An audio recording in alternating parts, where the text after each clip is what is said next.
में से एक है जो फ्रेश पासपोर्ट के ऊपर भी वीज़ा दे देता है। अगर लेट्स से आप अपना पासपोर्ट नहीं देते फिर भी आपका केस इन प्रोसेस में चला जाए, एक छोटी सी मिस्टेक जो है आपकी वीज़ा रिफ्यूज़ल का सबब बन सकती है। अस्सलाम वालेकुम, मेरा नाम है नुमान और आप देख रहे हैं मेरा यूट्यूब चैनल HMN हॉलीडेज़। अगर आप हमारे चैनल पर नए हैं तो हमारे चैनल को सब्सक्राइब करें, बेल आइकन के बटन को प्रेस करें। अगर वीडियो पसंद आए तो दोस्तों के साथ शेयर कीजिए और कोई भी आपका सवाल हो तो आप हमें कमेंट कर सकते हैं। जिस कंट्री के बारे में हमने बात करनी है वो यूके वीज़े की है। इस पे हमने काफ़ी भी वीडियोस बना चुकी हैं। मैंने कहा चलें एक दफ़ा दोबारा हम जो है इस पे डिस्कस कर लेते हैं, क्या इनकी नई पॉलिसीज़ आई हैं, क्या वीज़ा फ़ीस है, प्रायोरिटी फ़ीस किस तरह आप जमा करवा सकते हैं और क्या क्या प्रोसीजर्स हैं इसके। तो चलें इस वीडियो की तरफ चलते हैं और कोशिश करें कि वीडियो लाजमी पूरी देखें ताकि कोई भी आपका जो क्वेश्चन अक्सर हमें लोग कर रहे होते हैं, डिफरेंट क्वेश्चंस कर रहे होते हैं, आप 100 दफ़ा पूछें, लेकिन वीडियो अगर आप मेरी एक दफ़ा कंप्लीट देख लें तो आपके बहुत सारे क्वेश्चंस के आंसर आपको खुद ही मिल जाएंगे।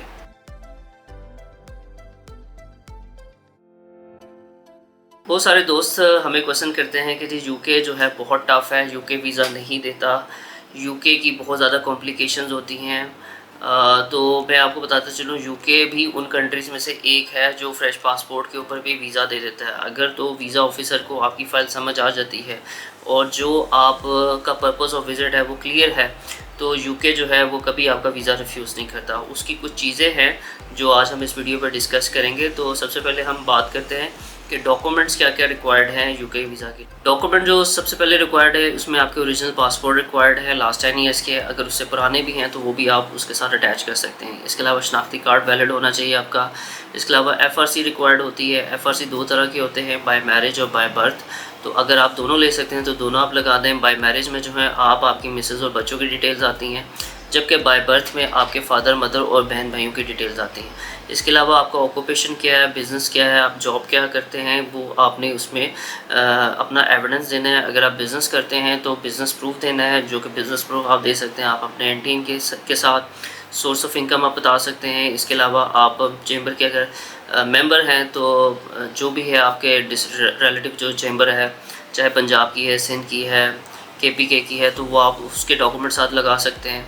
इसके अलावा आप टैक्स रिटर्न्स जो है वो लगाएं आप, अगर तो वो मैच करी आपके बैंक स्टेटमेंट के साथ। इसके अलावा अगर आपके पास प्रॉपर्टीज़ हैं तो उनके आप डॉक्यूमेंट्स लगाएं। अगर बच्चे स्कूल गोइंग है तो वो अपना स्कूल बोनाफाइड लेटर लगा सकते हैं। इसी तरह अगर कोई डॉक्टर है या इंजीनियर है या लॉयर है तो वो अपने रेलेवेंट डिपार्टमेंट से अपना डॉक्यूमेंट वो साथ प्रूफ का साथ अटैच कर सकते हैं। 6 मंथ की आप बैंक स्टेटमेंट लगाएंगे विद अकाउंट मेंटेनेंस लेटर, और जो आपकी बैंक स्टेटमेंट में जो इनकम आ रही है उसका आपने रेलेवेंट प्रूफ देना है कि जो आपकी अकाउंट में ट्रांजैक्शंस हो रही हैं। लेट्स से अगर आपकी जॉब है और आप हर महीने 3 लाख रुपए आपके अकाउंट में क्रेडिट हो रही है, तो अदर दैन 3 लाख अगर जो भी आपके अकाउंट में क्रेडिट हो रहे हैं तो उसका आपने लाजमी प्रूफ देना है कि ये किस्मत में आपके प्रॉपर्टी पेमेंट आई है। कुछ लोगों ने प्लॉट सेल किया होता है, गाड़ी सेल की होती है, या किसी ने लोन लिया होता है तो उसका रिटर्न हो रहा होता है, या किसी ने कोई गिफ्ट किया होती है पैसे, तो वो आपने रेलेवेंट उनका प्रूफ लाजमी देना है। इसके अलावा अगर आप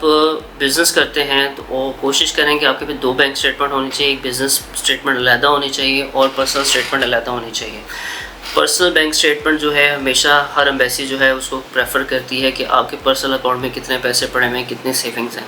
जो बिज़नेस अकाउंट होता है वो बेसिकली लेन देन के लिए यूज़ हो रहा होता है। वो उससे एम्बेसी ये जज नहीं कर सकती कि इसमें आपका पैसा कितना है, लोगों का पैसा कितना है, ये वेंडर्स की पेमेंट्स हैं या आपके सप्लायर्स की पेमेंट्स हैं या आपकी अपनी पेमेंट है। तो जो सेविंग अकाउंट्स होता है या जो पर्सनल अकाउंट होता है उसको कंसिडर किया जा सकता है कि भाई ये आपका सेविंग अकाउंट्स है। इसके अलावा अगर आपकी कोई other than job, other than business भी कोई आपकी इनकम आ रही है, जैसे रेंटल इनकम आती है, किसी ने कोई इन्वेस्टमेंट की हुई होती है, तो उसके भी आप रेलेवेंट प्रूफ के साथ डॉक्यूमेंट्स अटैच कर सकते हैं। ये थी तमाम चेकलिस्ट यूके की।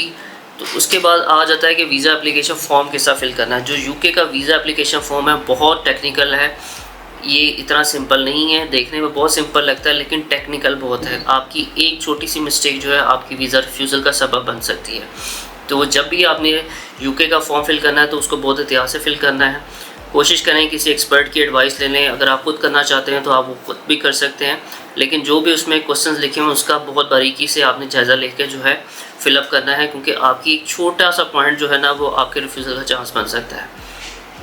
अब बात करते हैं यूके की फ़ीसिस की कि यूके की फ़ीसिस कितनी है और कौन कौन सी कैटेगरी की कितनी फ़ीसिस है। यूके जो टूरिस्ट वीज़ा है, विज़िट वीज़ा है या फैमिली वीज़ा जो है वो डिफरेंट कैटेगरीज़ में उसने डिवाइड किया हुआ है। 6 मंथ में, 2 ईयर्स में, 5 ईयर्स में, 10 ईयर्स में। जो 6 मंथ का मल्टीपल एंट्री वीज़ा है उसकी फ़ीस 115 पाउंड है।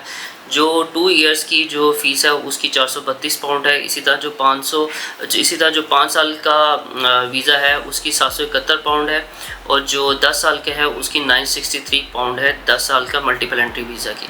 इसके अलावा एक प्रायोरिटी फ़ीस भी होती है। लेट्स से अगर आपके पास जो नॉर्मल वीज़ा का जो प्रोसेसिंग टाइम है वो 3 वीक का होता है, बाज़ दफ़ा इससे ज़्यादा भी टाइम ले लेती है एम्बेसी।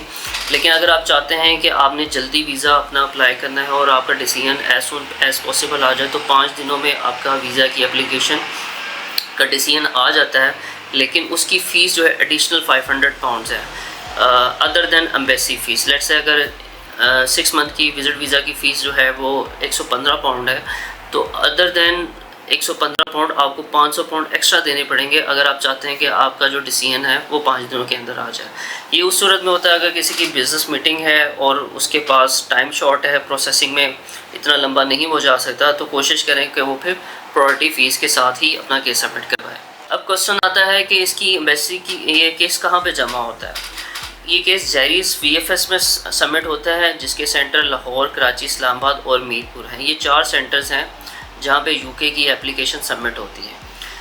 जो पहले मैंने आपको फ़ीसेस बताई हैं वो थी VFS की, वो थी एम्बेसी की प्रायोरिटी फ़ीस भी और जो नॉर्मल उनकी फ़ीसेस थी। कुछ फ़ीसेस जो है वो जैरीस भी चार्ज करता है अगर आपने VIP लॉन्च लेना है, अगर आपने कोई भी वहाँ पे एडिशनल सर्विस लेनी है, कुरियर की सर्विस लेनी है तो वो इन फ़ीसेस के अलावा होगी। और इसमें मैं आपको मज़े की बात बताता चलूँ कि इसमें एक ऑप्शन ये भी है कि लेट से अगर आप चाहते हैं कि अपना पासपोर्ट जमा नहीं करवाएं यूके में और अगर आप अपना पासपोर्ट अपने पास रखना चाहते हैं तो यूके विदाउट पासपोर्ट आप सबमिट करवाएं, अपना केस सबमिट करवा सकते हैं। लेट से आप अपना पासपोर्ट नहीं देते फिर भी आपका केस इन प्रोसेस में चला जाएगा और अगर वीज़ा एप्लीकेशन आपकी एक्सेप्ट हो जाती है तो आपको कॉल आती है ईमेल के थ्रू कि आपकी वीज़ा अप्रूव्ड हो गया, अपना पासपोर्ट जमा करवाएँ। तो ये उन लोगों के लिए है जिनको जो फ्रीक्वेंट ट्रैवलर हैं उनको हर वक्त पासपोर्ट की ज़रूरत पड़ती है तो वो अपना पासपोर्ट जमा करवाए बगैर ही अपना केस यूके का प्रोसेस करवा सकते हैं। इसकी भी एडिशनल फ़ीस जो है वो जेरी चार्ज करता है एट द टाइम ऑफ जब आपकी बायोमेट्रिक होती है तो कीप माई पासपोर्ट का एक ऑप्शन होता है जिसमें आप अपनी बायोमेट्रिक करवा के वो आपको पासपोर्ट वापस कर देते हैं, उसकी एडिशनल फ़ीस चार्ज करते हैं। जब आपका वीज़ा अप्रूव्ड हो जाता है तो आप अपना पासपोर्ट रीसबमिट करते हैं। ये थी छोटी सी वीडियो रिगार्डिंग यूके वीज़ा के हवाले से कि यूके का वीज़ा कैसे प्रोसेस होता है, कहाँ जमा होता है। अगर यूके से रिलेटेड आपको कोई क्वेश्चन हो वीज़ा के एप्लीकेशन के मुताबिक तो आप हमें कमेंट कर सकते हैं या फिर आप हमें व्हाट्सएप कर सकते हैं। हमारा व्हाट्सएप नंबर है 0313212202। इसके अलावा अगर आपको टिकट के हवाले से कोई इन्फॉर्मेशन चाहिए, ट्रैवल इंश्योरेंस के हवाले से, कवर लेटर के हवाले से, या आप उम्रे पे जाना चाहते हैं या आप सस्ती टिकट लेना चाहते हैं या आप कोई भी टूर प्लान करना चाहते हैं, टूर पैकेज लेना चाहते हैं या हनीमून पे जाना चाहते हैं तो आप HMN हॉलीडेज़ को कांटेक्ट कर सकते हैं। हमारा नंबर नीचे स्क्रीन पे भी आ रहा है। उम्मीद है कि आपको ये वीडियो पसंद आएगी। अपना बहुत सारा ख्याल रखिएगा। अल्लाह हाफिज़।